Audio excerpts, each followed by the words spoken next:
Welcome to round 3 of the 2022 FIA European Historic Rally Championship with a new event on the calendar, the Rallye Du Chablais in Switzerland.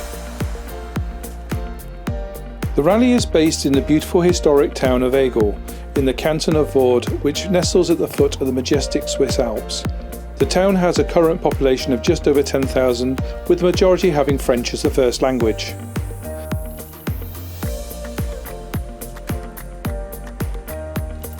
Chablais is a former province of the Duchy of Savoy, and the Chablais Alps is the mountain range situated between Switzerland and neighbouring France. The Rallye Du Chablais is a very welcome addition to the FIA European Historic Rally Championship calendar.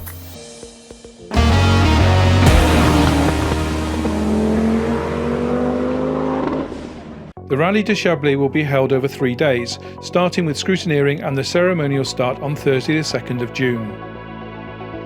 Leg 1 will consist of 6 special stages covering a total of 76 kilometres.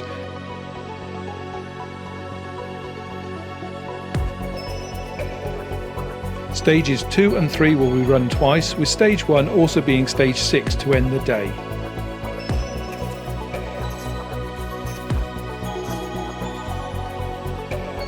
Leg 2 will see 8 special stages covering 97 kilometres all south of Aigle.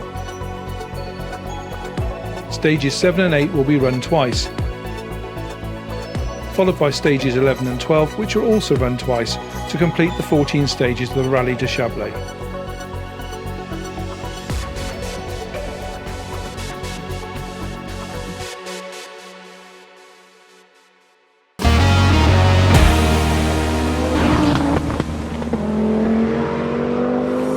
From the late 1960s until the early 80s, the Ford Escort was a regular winner on national and international events. The Escort Twin Cam was first run in 1968 and quickly won 6 major events in 8 weeks, 4 at the hands of the great Roger Clark, to secure the 1968 world title, which Ford defended successfully the next season.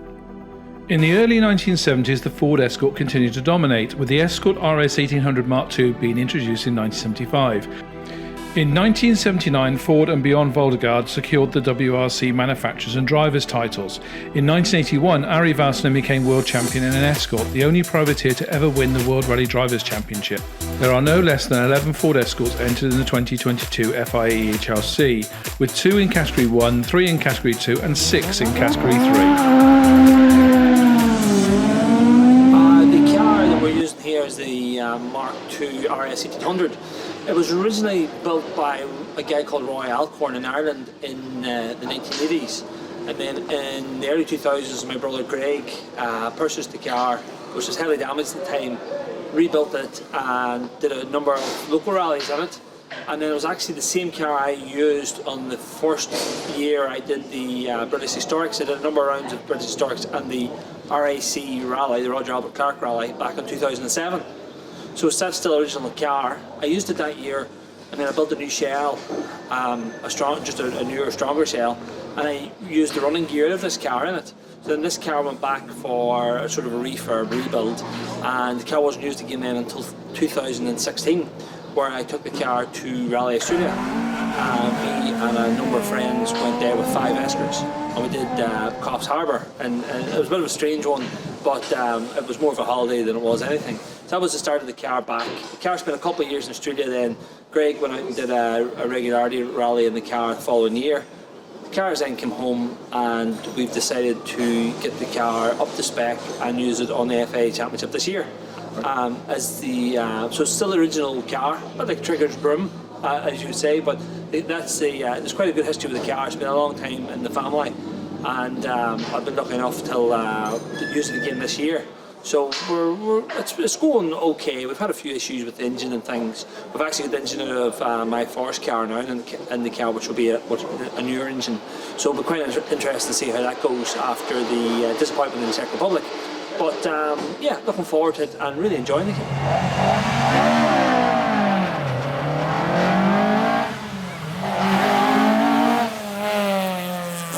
Well, the car was built 3 years ago by Motorscope of Northallerton, and it's a tribute to my all-time rallying hero, Henry Toivonen. I have to say, also, just in case Malcolm Olsen sees it, it's also to him also. It's a BDG, it's got Kugel-Fischer injection, about 285 brake horsepower.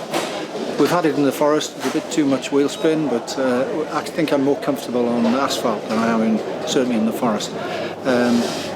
Brilliant to come away to do these events. I feel very fortunate to do that. Certainly the FIA Championship, we might not do all the rounds, but from what we've done so far, it's certainly well organised rallies and great fun.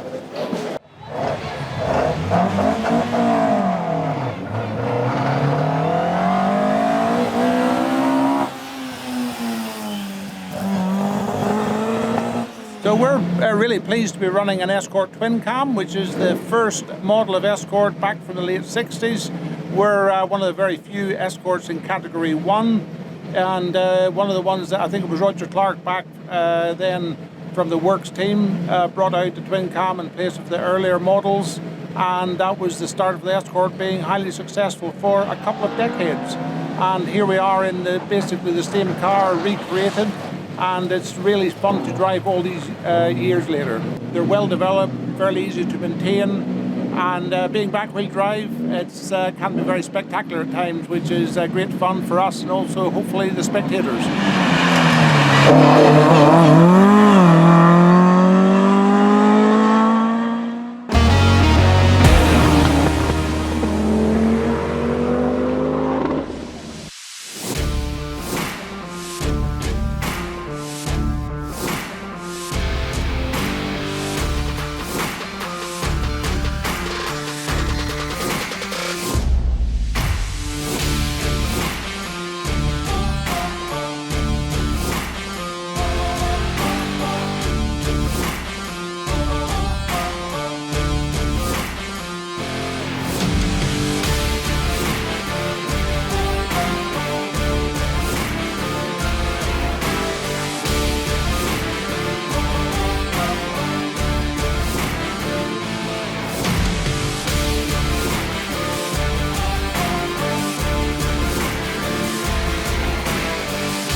The first leg of the Rallye Du Chablais would be held on Friday the 3rd of June, with 6 stages totalling just under 75 kilometres. Stage 1 would be held in the valley just south of Aigle, while stages 2 and 3 would be up in the mountains. Tour Die at 19.8 kilometres being the longest stage on the event. The 3 stages would then be repeated before ending the day back in Aigle. The weather started dry, but rain was forecast for later, which made tyre choice a little tricky for the competitors.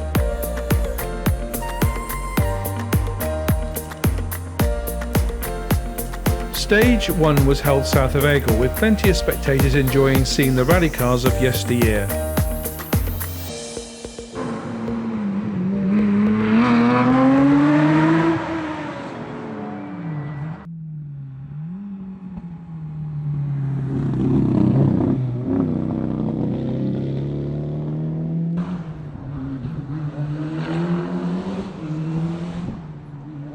The Audi Quattro suffered from a clutch actuator problem that sidelined Zippo and Dennis Piccino after the opening stage.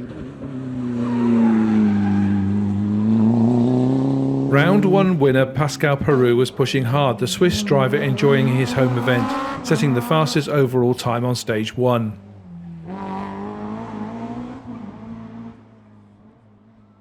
Up in the mountains, the rain that had been forecast arrived on stage 2, providing some tricky driving conditions.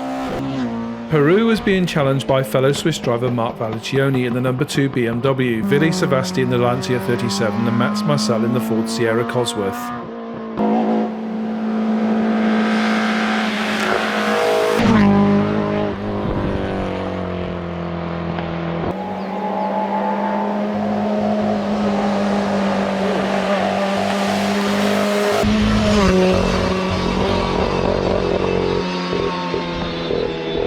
Marty McCormack in the number 10 Ford Escort was revelling in the damp conditions and set the fastest overall time on stage 2 ahead of Mats Marcel and Tibor Erdi Jr. to lead Category 2. With the demise of the Audi, the number 14 Porsche 911 SE of Pentti Vikinen was in the lead of Category 3. The runaway leader in Category 1 was the Ford Escort twin cam of Ernie and Karen Graham, who were running ahead of Flexify Rally teammates James Potter and Caroline McCormack in the Ford Cortina GT.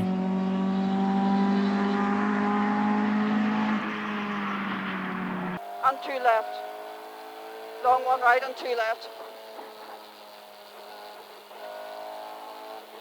And 2 right 60.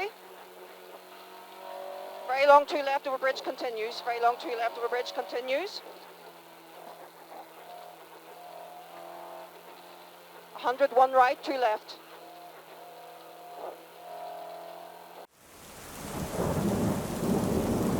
The weather closed in and torrential rain caused an accident on the Tour Die stage during the rally for the modern cars, and stage 4 of the historic rally had to be abandoned. While the stage was still wet, the heavy rain abated as the competitors tackled the last 2 stages of the day.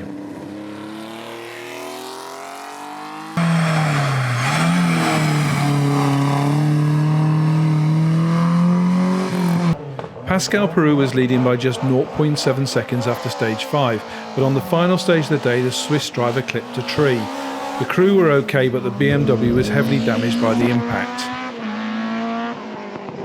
Mark Valicioni and Johan Raffaelli finished the final stage in 3rd place, just 13 seconds off the lead.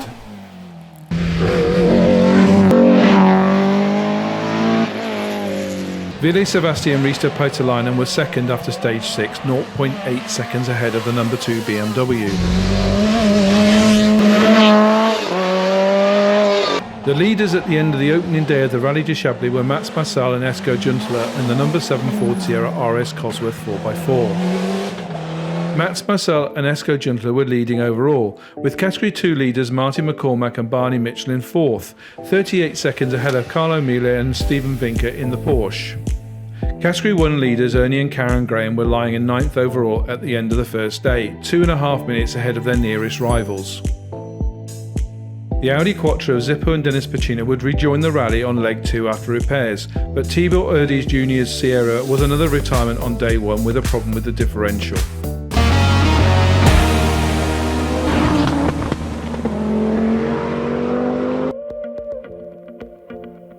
Day 2 would feature 8 stages covering 97.5 kilometres, the morning stages up in the mountains and the 2 in the afternoon down in the valley. The weather forecast was for sunshine and dry conditions, which was a relief for all after the topsy-turvy weather of the opening day.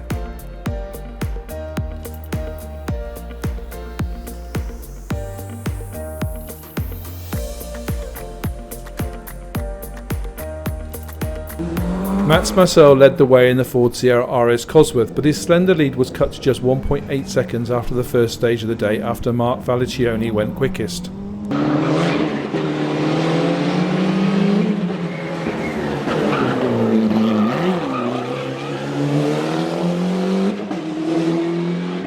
Ville Sevasti was pushing the Lancia hard to stay in touch with the leaders, but on stage 8 the Finn went off the road and it was game over for Sebastian Paitalainen.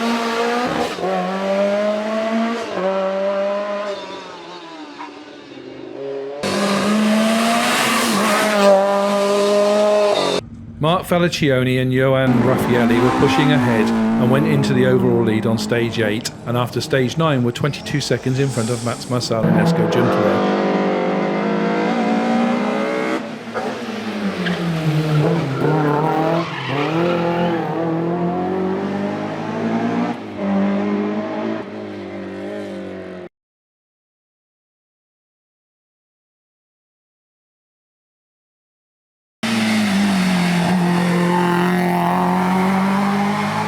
With the clutch repaired, the Audi Quattro rejoined the rally but well down the order.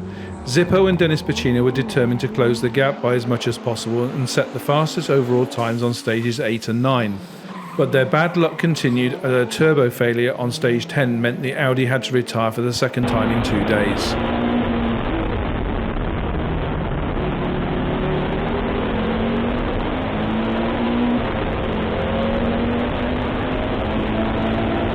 Fernando Demito had been lying in second place in Category 3 overnight, but the Spaniards forced ground to a halt on stage 7. This promoted the Ferrari 308 GTB of Andrew McAlpine and Andy Bull into third spot in Category 3.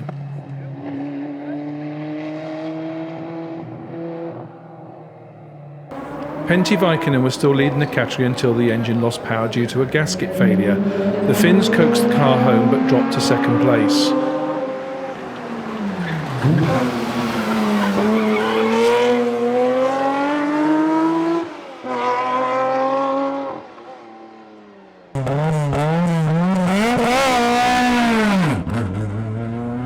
Tim Metcalf and John Connor were the beneficiaries of the others' misfortunes, but the British crew had their own technical issues with the Ford Escort. However, they got the car home to claim the Category 3 win.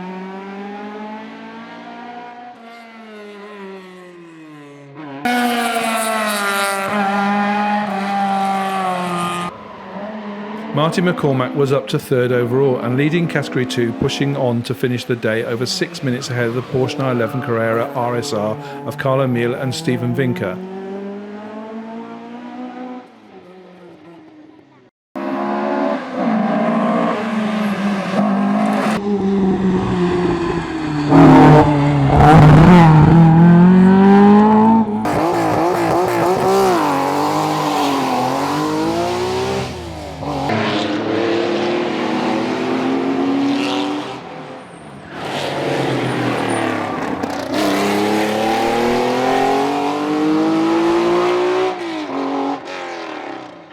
Paolo Pasuti and Giovanni Campis were lying in third in Category 2, until the Porsche became another retirement with an unknown mechanical issue on stage 12.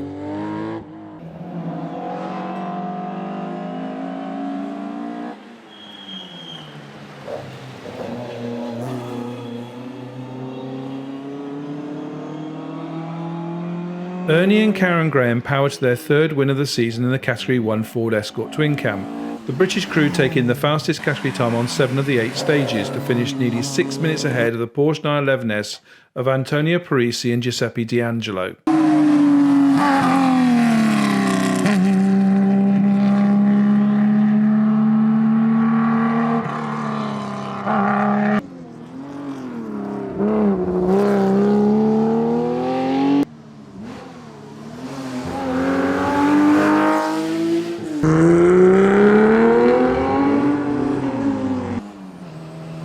A time penalty dropped James Potter's Cortina down to 4th in Category 1, but he fought back to finish 3rd ahead of Carlo Ferrito's BMW by the end of the final stage.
So Timo, what happened?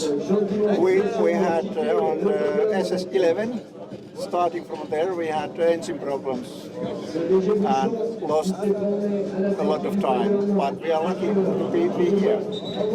How were the stages up to that point? Were they very technical?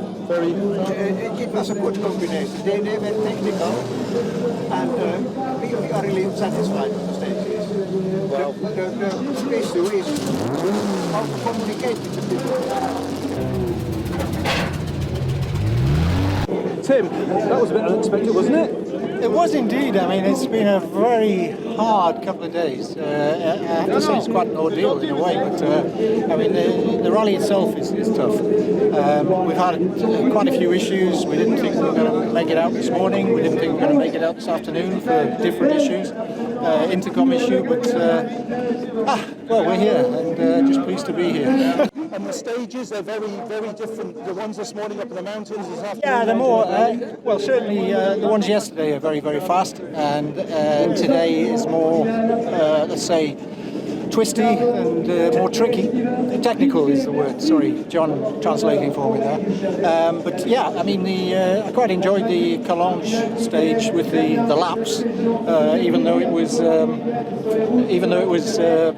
sorry, put up there. Sorry, I'm absolutely... Everyone wants to talk to you, that's fine. But no. But no, thank you to the organisation, thank you to you guys as well. But anyway, you enjoyed this. It's good job. Yeah, we're just pleased we're here. As I say, it's been tough. We've had a few words as always, but you know, he's disagreeing with me.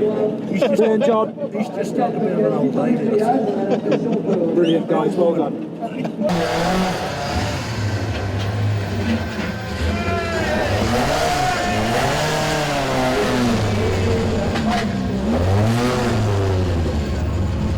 Ernie, another win. Yeah, delighted. This was a very tough rally here in Switzerland. Had the rain yesterday, which was very treacherous on one particular stage, but today it was the opposite. It was really sunny and dry, so it was quite fast, but the stages are very technical, and it was a really good rally to have finished in a good position. The stages are very different now. The ones up in the mountains and obviously then down in the valley. Did that? It's like two different rallies, yeah. So the mountain stages are twisty, technical, some of them, and then there's other ones that are really wide, fast and flowing. We really enjoyed those ones, but the ones on the valley floor, they were pretty technical as well, and pretty fast, and it was good to drive them. And 3 from 3, so that means you're now leading the championship. Yes. and obviously the team are leading the championship as well. Yeah, the FlexFly teams had a really good run here with Marty and Barney had a great result winning Category 2. We won Category 1, so we're all really delighted and something to really celebrate.